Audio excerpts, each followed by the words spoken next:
1400 ஆண்டுகளுக்கு முன்பு ஒரு மனிதர் இருந்தார்கள். நம்மை போன்ற சாதாரண மனிதர் தான் அவர்கள். பிறப்பதற்கு முன்பாக தந்தையை இழந்தார்கள். பிறந்த 6 வயதான நிலையில் தாயையும் இழந்தார்கள்.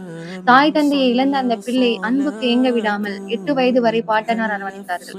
அதற்கு பிறகு அவருக்கு உறுதுணையாக பெரிய தந்தை அபுதாலிப் இருந்தார்கள். பிறகு உயர்ந்த உள்ளம் கொண்ட பெண் ஹதிஜாவை திருமணம் செய்தார்கள். பிறகு வல்ல ரஹ்மான் இந்த உம்மத்திற்கு சிறந்த தூதராக வழிகாட்டியாக அந்த மனிதரை தேர்வு செய்தான். அதற்கு பிறகு அந்த மனிதருக்கு வந்த சோதனையை வார்த்தைகளால் சொல்லி விவரித்துவிட முடியாது. அவ்வளவு கஷ்டங்கள். ஒரு புறம் தன் கண் முன்பே தனது பிள்ளைகளின் இறப்பு, தான் உயிராக நேசித்த மனைவியின் இறப்பு, தனக்கு உறுதுணையாக இருந்த பெரிய தந்தை இறப்பு, மார்க்கத்தின் சத்தியத்தை தாங்கி நடந்த சஹாபாக்களின் இறப்பு என்று அடுக்கடுக்கான துயரமாக இருந்தது. மறுபுறம் இறைவனின் மார்க்கத்தை மக்களிடத்தில் எடுத்துரைத்ததால் எதிரிகளினால் வந்த கடும் வார்த்தைகள், ஒட்டகத்தின் குடலை அவர்கள் தொழும்போது அவர்களின் மேல் போட்டு துன்புறுத்துதல், கல்லை கொண்டு காயப்படுத்துதல், தாயிஃப் நகரில் அவர்களை துரத்தி துரத்தி கல்லை விட்டு எரிந்து அவர்களின் மேலிருந்து ரத்தம் கசியும் வரை காயப்படுத்தி. சுப்ஹானல்லாஹ்.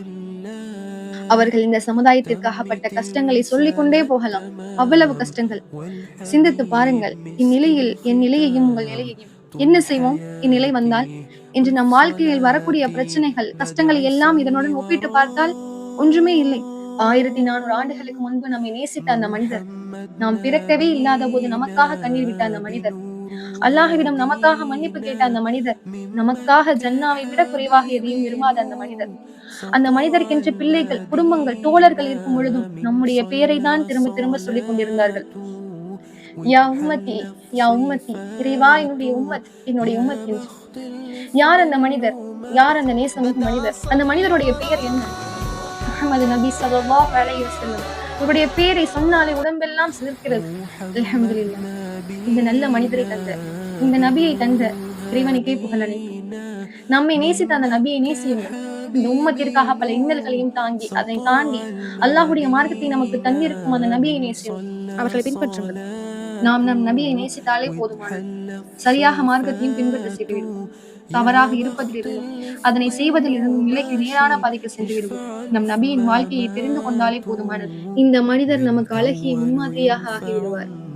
நம்ம யாரையும் இவர் என்னோட ஃபேவரட் ஹீரோ, இல்லைன்னா நான் அந்த ஹீரோவோட மிகப்பெரிய ஃபேன்னு சொல்ல மாட்டோம். நம்முடைய தூதரை நேசியுங்கள். அவர்கள் காட்டி தந்த இந்த மார்க்கத்தை பின்பற்றுங்கள். நாளை மறுமையில் நமக்காக கௌசர் என்னும் நீர் தடாகத்தில் காத்திருக்கும் நம்முடைய நபியை, இந்த உம்மத்திற்காக நமக்காக கண்ணீர் விட்டு துவா செய்த அந்த நபியை பார்க்கக்கூடிய வாய்ப்பை நமக்கு இறைவன் தந்த அருள் புரிவானாக.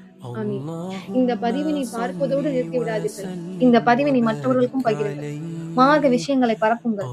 உங்களால் ஒருவர் நேர்வழி அடைந்தால், அவர்களிடத்தில் சிறிய மாற்றத்தை ஏற்படுத்தினால், அதன் நன்மையை நீங்கள் பெற்றுக்கொண்டே இருப்பீர்கள்.